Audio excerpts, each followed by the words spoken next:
Ya bismillah, salatu wassalamu ala rasulillah. Kita lanjutkan kajiannya, yaitu kemarin kita membahas tentang hak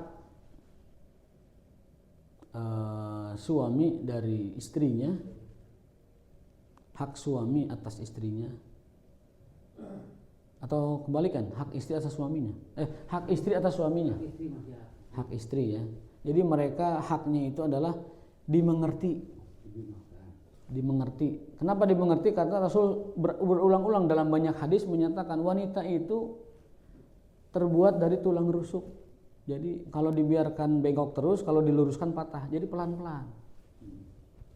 Ya. Di hadis kedua bukan dari tulang rusuk tapi seperti tulang rusuk. Kira-kira ada 4 hadis kemarin kita bahas, wanita itu memang tulang rusuk. Jangan biarkan terus bengkok terus. Jangan juga dikerasin patah. Dalam hadis lain, rifqan bil qawarir, wanita itu bagai gelas kaca. Kata Nabi SAW. Itu kalau kaca itu retak, susah balikinnya, Pak.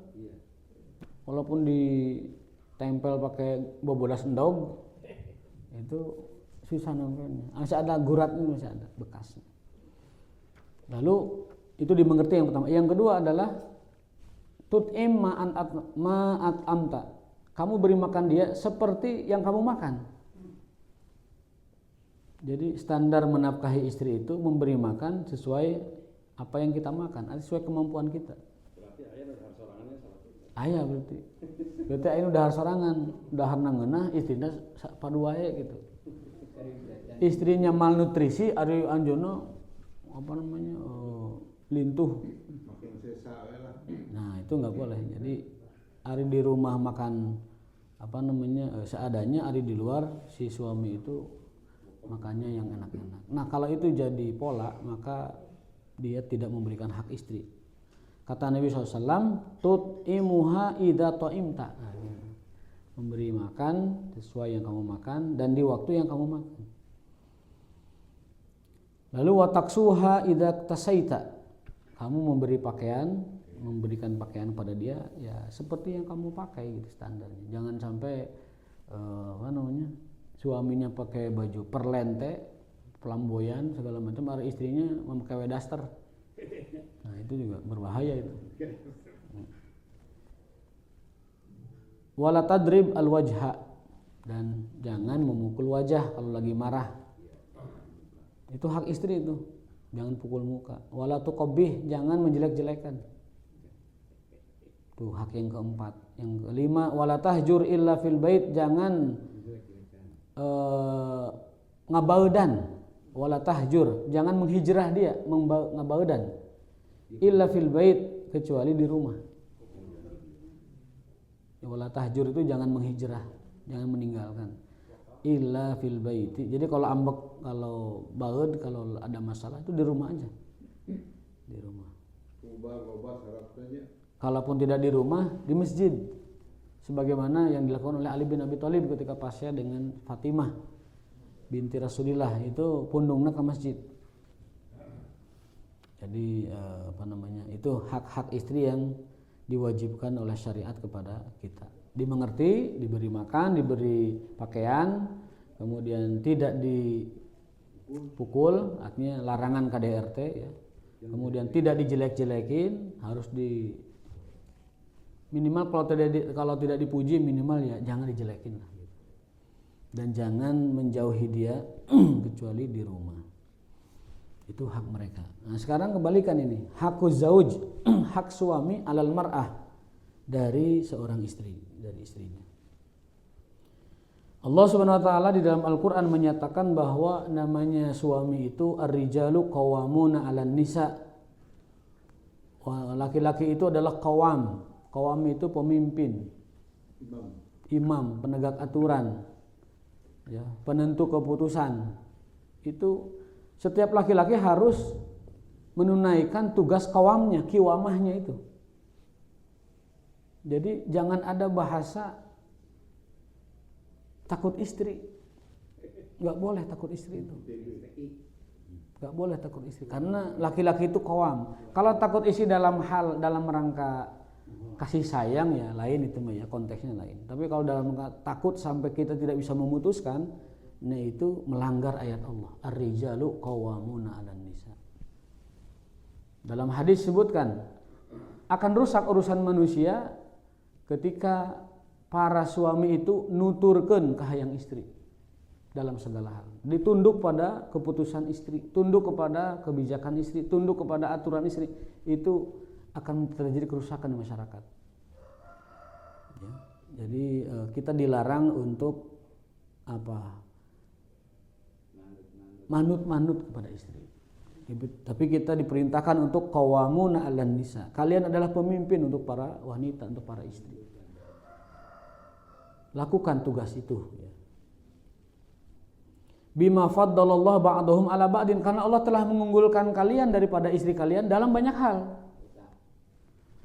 Apa itu logika ya, kemudian sikap, kemudian apa lagi? Kontrol, kemudian juga perasaan itu kita diberi oleh Allah Ta'ala lebih dari mereka. Faddalallahu ba'dahum 'ala ba'din, diberi kelebihan. Wa bima anfaqu min amwalihim, yang kedua Allah berikan kepada kalian apa? Harta benda, supaya dengan harta benda itu kalian menundukkan istri kalian. Ini isyarat bahwa yang megang keuangan di rumah itu laki-laki, suami. Kata Ibnu Abbas, kalian boleh mencari istri-istri buat dinikahi bi apa? Antabtagu bi amwalikum. Kalian itu mencari calon istri itu dengan harta kalian. Jadi kita bisa mencari istri-istri atau pasangan itu modalnya itu harta. Modalnya itu. Ya. Kalau nganggur ya harus bekerja. Ya. Kecuali ya kalau yang pensiun kan dia sudah yang pensiun apa sudah punya pekerjaan. Karena waktu kerjanya dia menabung kan secara tidak langsung teorinya. Jadi kata Allah Subhanahu wa taala dalam Al-Qur'an surat An-Nisa ayat 34, itu kenapa Allah menjadikan para suami itu sebagai qawam. Qawamun itu di atas imam. Kalau imam itu mimpin, kalau qawam itu ngatur, ngurus segala macam, qawam itu. Qawamun. Nah, kenapa bisa qawamun? Satu, laki-laki banyak kelebihan. Bima faddalallahu ba'dahum, banyak tafdilnya, banyak kelebihannya. Yang kedua tadi bima anfaqu min amwalihim, karena laki-laki megang uang. Allah kasih itu uang itu lewat laki-laki. Kalau perempuan punya uang itu sifatnya hanya sedekah. Jadi kalau perempuan bantu keluarga itu sedekah aja. Termasuk suami. Kalau suami mah kewajiban. Suami nganggur ya harus kerja. Kata Umar bin Khattab, aku benci pria yang nggak sibuk urusan dunia, nggak sibuk urusan akhirat. Jadi akhirat tersibuk, dunia tersibuk, itu orang paling dibenci itu oleh Umar. Pamalesan. Bahkan beliau pernah masuk masjid jam salapan, aya orang berjam-jam teh ngadoa we, dicepret ku suluh. Ini kalau tuh ke pasar mana? Usaha. Doa terus di waktu orang bekerja dicepret ku Umar. Ini ke pasar kayak itu. Fa innas samaa'a la tumtiru dhahaban, karena langit tidak pernah menurunkan hujan emas. Langit tidak pernah menurunkan hujan emas. Cari ke pasar kan itu usaha, nyiar.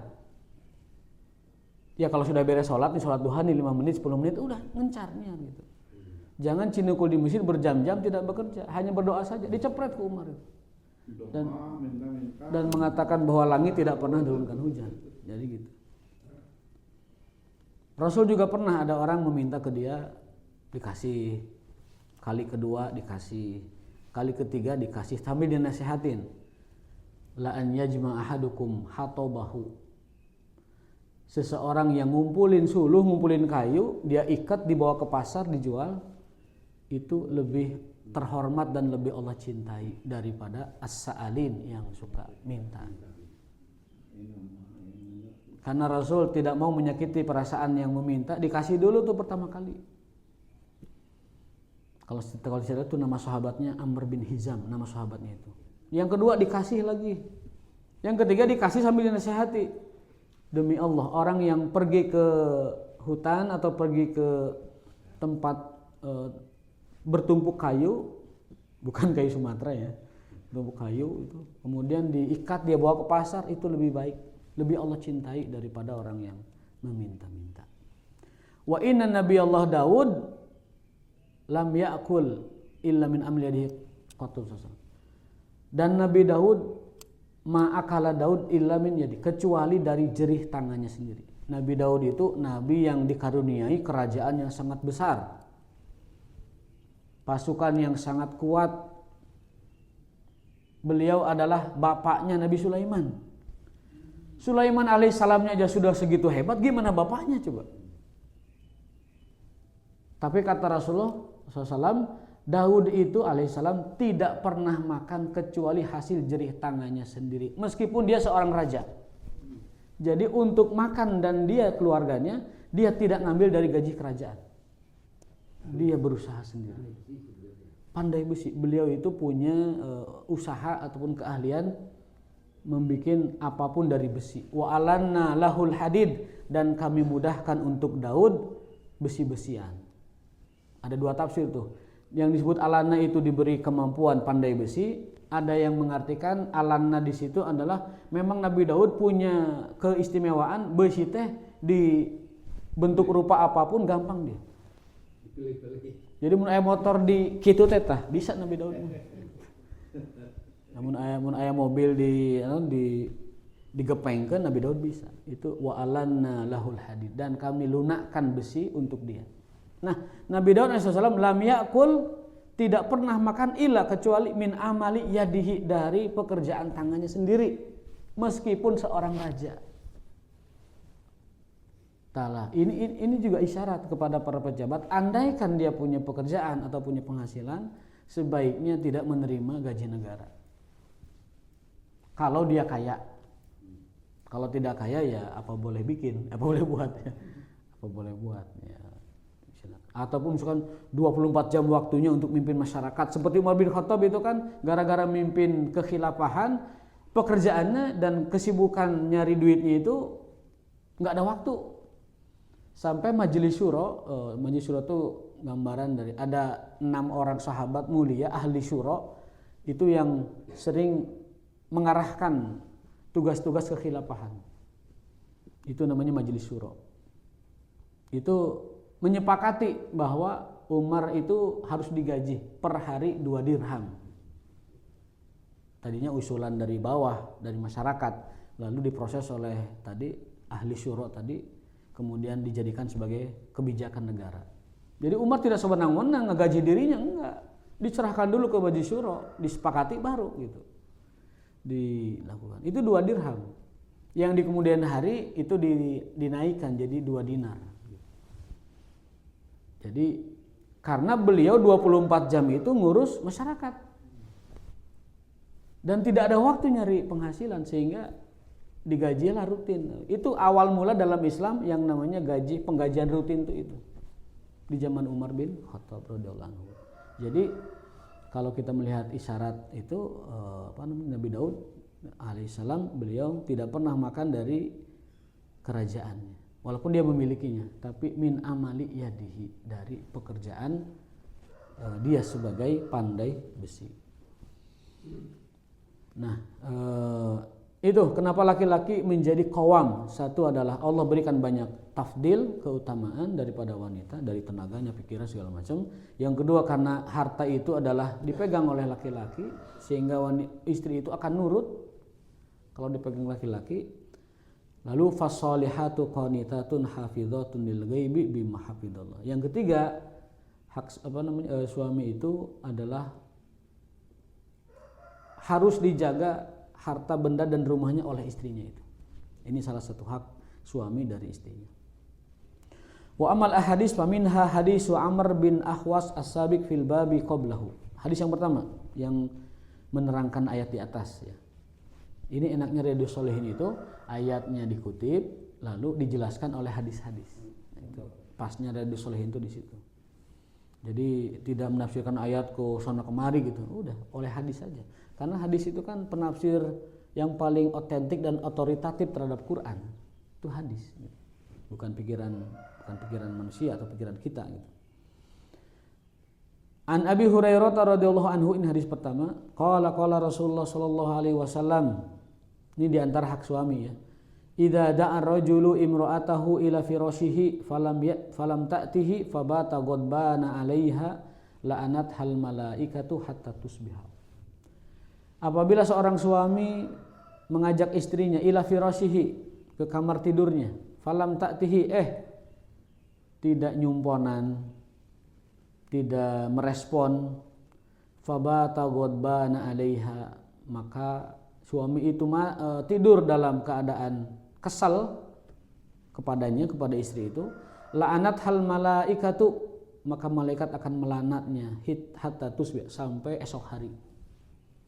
Ini sering kita dengar ya, tapi kepastian hadisnya itu ada di kitab Riyadhus Shalihin riwayat Bukhari Muslim, bahwa bisa sebaliknya. Sebagian ada yang mengatakan bisa sebaliknya. Kenapa disebutnya laki-laki? Karena secara kepatutan yang biasa ngajak dan minta itu laki-laki. Gitu. Perempuan juga sebenarnya mau, tapi mereka tidak ada keberanian dan tidak ada keluasan untuk meminta itu. Tetapi saya lebih cenderung kepada ini hanya berlaku bagi laki-laki kalau bagi saya. Karena apa? Karena ini bentuk tafsir atau jawantah dari kata qawamun itu. Meski begitu ada penafsiran lain, sama istri juga begitu.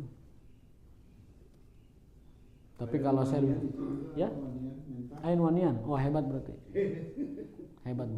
Itu dalam beberapa keterangan itu wanita yang minta itu mulia sekali. Apalagi kalau istrinya karir gitu. Kalau istrinya karir, capek di kantor, balik-balik karir sesa tenaga, ya repot itu.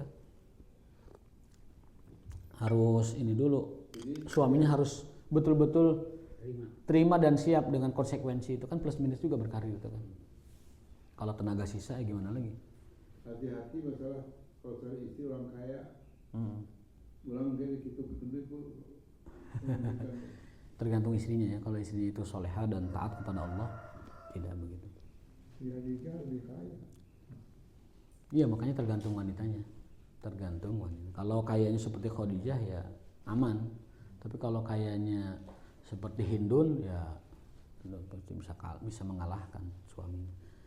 Idza da'a ar-rajulu imra'atahu, apabila seorang suami mengajak istrinya ke kasurnya dan dia tidak memenuhinya, dan si laki-laki kesal, ada kata kunci, dan suaminya itu kesal, godban itu godib, kesal,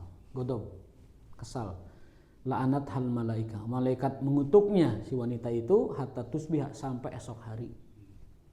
Kita harus membantu istri memahami ini, Pak, dijelaskan, bukan urusan kita melaknat dia, malaikat yang akan melaknatnya, maka sampaikan dengan baik-baik gitu. Jadi ini saking wajibnya ya. Gara-gara nggak dikasih prostat. Apalagi ada dokter bilang bahwa kalau itu jarang disalurkan itu bisa prostat. Kenapa sih laki-laki itu harus tiap waktu gitu dan nggak jelas waktunya gitu? Itu ada penjelasan. Kan laki-laki itu airnya itu panas, nguap panas. Jadi kalau nggak disalurkan itu berontak dia karena panasnya itu. Kalau wanita nggak dingin, kalau dipanasin baru panas wanita itu.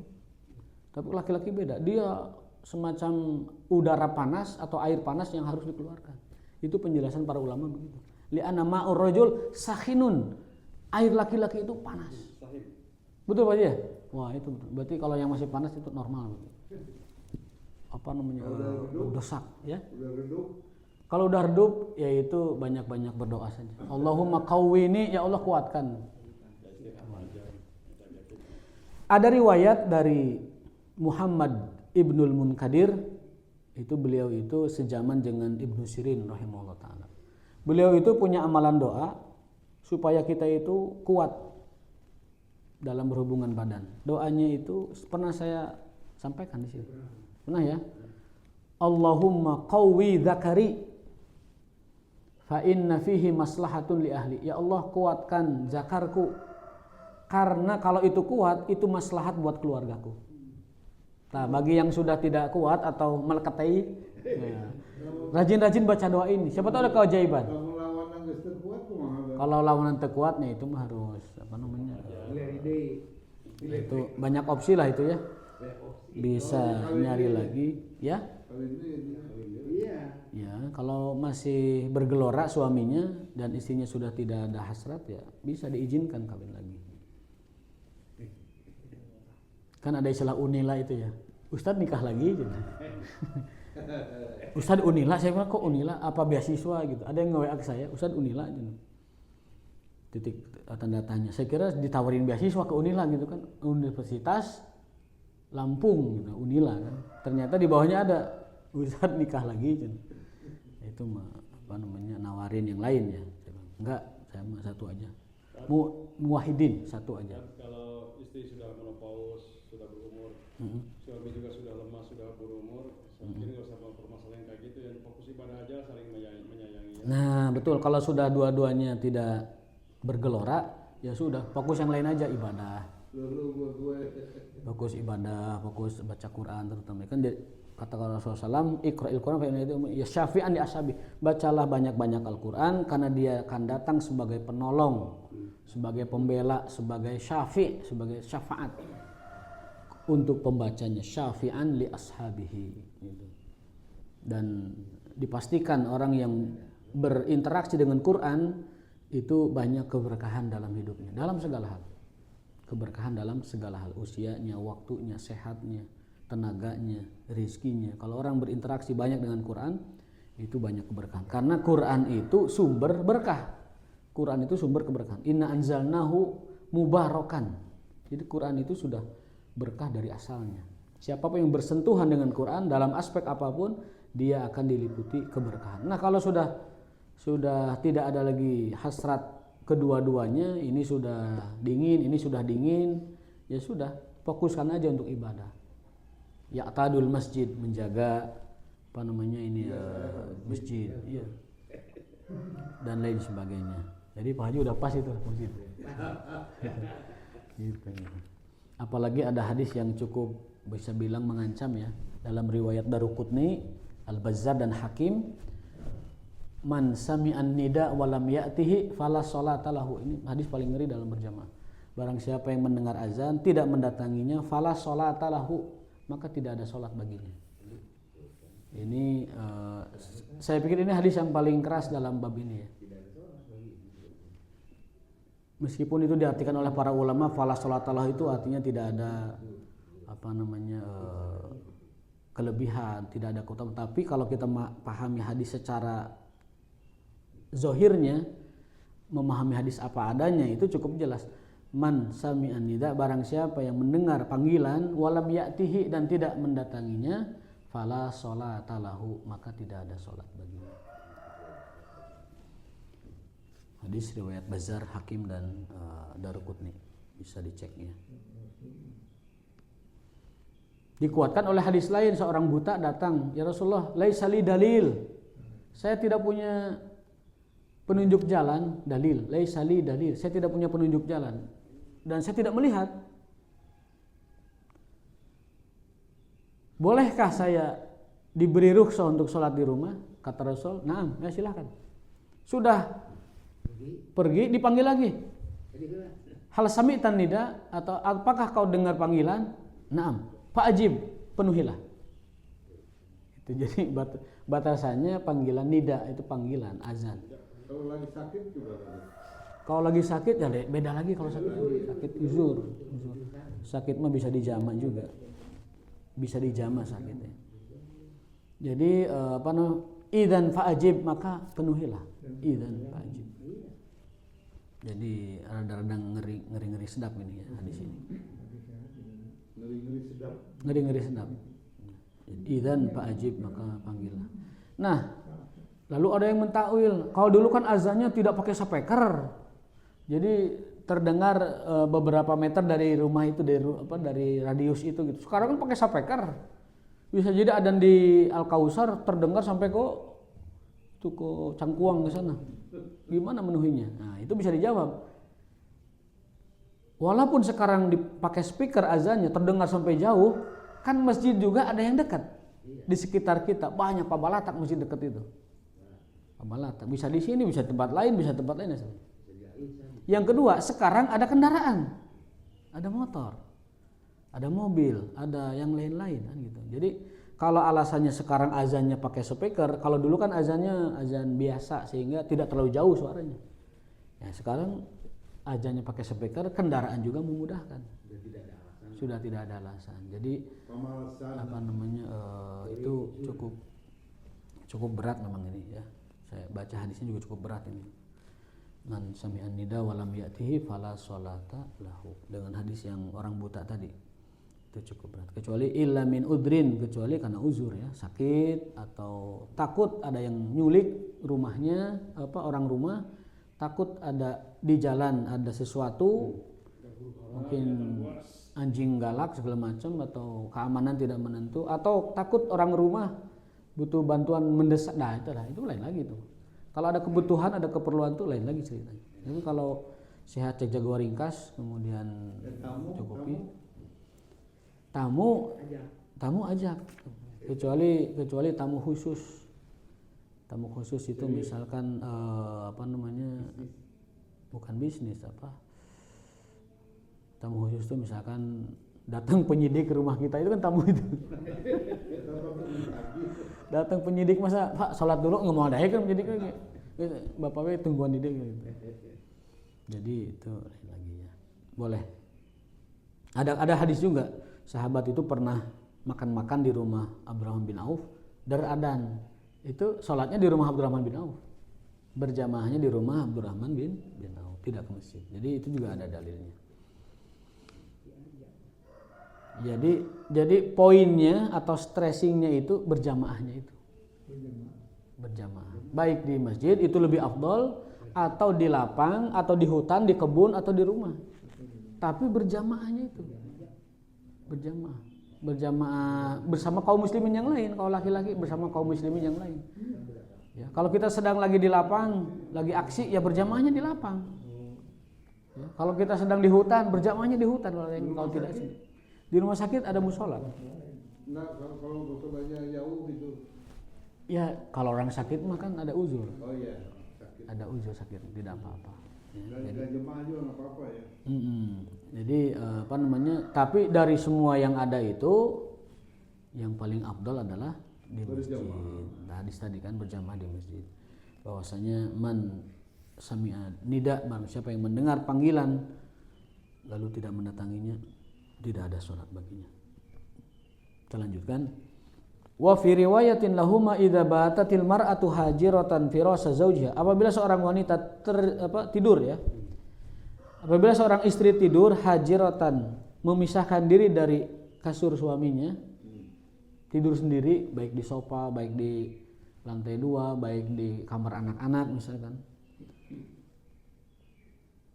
La'anat hal malaikatu, malaikat melaknatnya sampai esok hari. Kalau suaminya tidak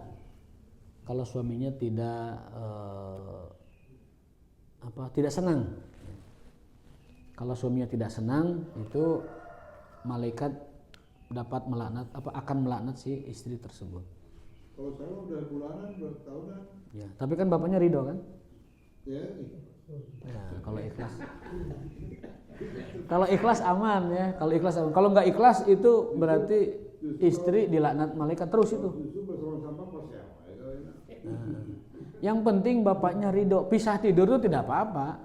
Pisah tidur itu suatu yang di sebagian pasangan itu dapat terjadi gitu. Ada. Tapi suaminya itu tidak masalah gitu loh, ridho-ridho aja gitu. Yang penting pas ada kebutuhan ya nyatu gitu. Nyatu teh makan, nyatu teh makan, ada BPN, Badan Pernyatuan Nasional itu. Ikhlas terpaksa aja. Kebutuhan lagi ngapain? Iya, betul. Tapi yang penting tidak ada perasaan benci, tidak ada perasaan permusuhan, masing-masing ikhlas, masing-masing ridho. Berpisah tempat tidur nggak apa-apa, tidak masalah. Ya, yang satu di sofa, yang satu di kamar, tidak masalah.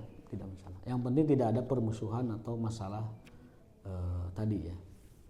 Kecuali kalau suaminya ingin. Ya kalau suaminya ingin ya tinggal minta. Nah, dan harus ngasih. Harus ngasih begitu. KFN juga cenghar kalau ini. Ya Ki ya. Insyaallah ya Ki ya. Gampang cari istri mah. Gampang. Mesti bisa eta itu berbahaya. Laki-laki mah kuncinya apa? Bi amwalikum. Laki-laki itu kuncinya adalah harta. Bahkan Ibnu Abbas mengartikan dalam ayat surat saya lupa letaknya, tabtaguna bi amwalikum, kalian itu mencari istri pakai harta. Bukan pakai doa. Bukan pakai ilmu, bukan pakai apa-apa, pakai harta. Menduit percuma. Kalau kita nggak punya uang, mual bisa neangan sesaha. Maka orang yang paling berduit itu paling ideal juga itunya. Ya pengalaman. Istrinya, itu ya pengalaman. Pengalaman kita berguru lah kalau bab ini mah. Nah gitu. Jadi kalau kita punya harta, kita bisa audisi 10 bariskan hiji-hiji lewat. Nah iya. Butuhkan duit, maaf aja. Jadi tafsir Ibnu Abbas begitu, tabtaguna bi amwalikum itu nyari jodoh itu oleh uang. Bi amwalikum gitu. Ibnu Abbas tafsir dari ayat tabtaguna bi amwalikum itu. Tapi standar milihnya agama. Ya, standar milihnya agama, tapi nyarinya pakai duit. Paham ya? Nyarinya pakai duit, standar yang dipakainya agama. Tungkahul mar'atu li arba, wanita dinikahi karena 4. Lima liha karena hartanya, li jamaliha karena kecantikannya, li nasabiha karena nasab kehormatannya, walidiniha dan karena agamanya. Fazfar li zatidin, pilihlah yang karena agamanya. Taribat yadaka, kamu akan beruntung. Maka kalau sudah dapat diniha, tinggal pilih kriteria lainnya gitu. Diniha sudah dapat, tinggal cari yang lain. Mungkin cantiknya, nasabnya, kemudian apalagi hartanya itu. Setelah kriteria utamanya lidiniha itu terpenuhi gitu. Tapi syaratnya orang bukan duit. Bisa seperti itu bi amwalikum, kau cari dengan hartamu gitu. Tabtaguna bi amwalikum, mencari jodoh itu dengan harta, bukan dengan yang lain-lainnya.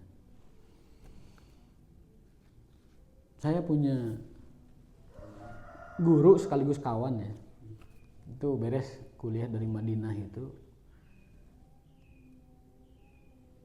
melamar gitu ya, seseorang lah gitu. Itu dia sengaja sebelum melamar itu dia beli mobil, beli motor gede gitu, kemudian melamar sih itu langsung diterima oleh orang tuanya. Berbeda cerita kalau dia datang dengan motor butut, sendal ceplek, wah ya cek minantuna teh suruh balik aja nih, suruh balik bekelan we ongkosnya bensinnya 20.000 nya gitu. Nah jadi begitu ya, apa namanya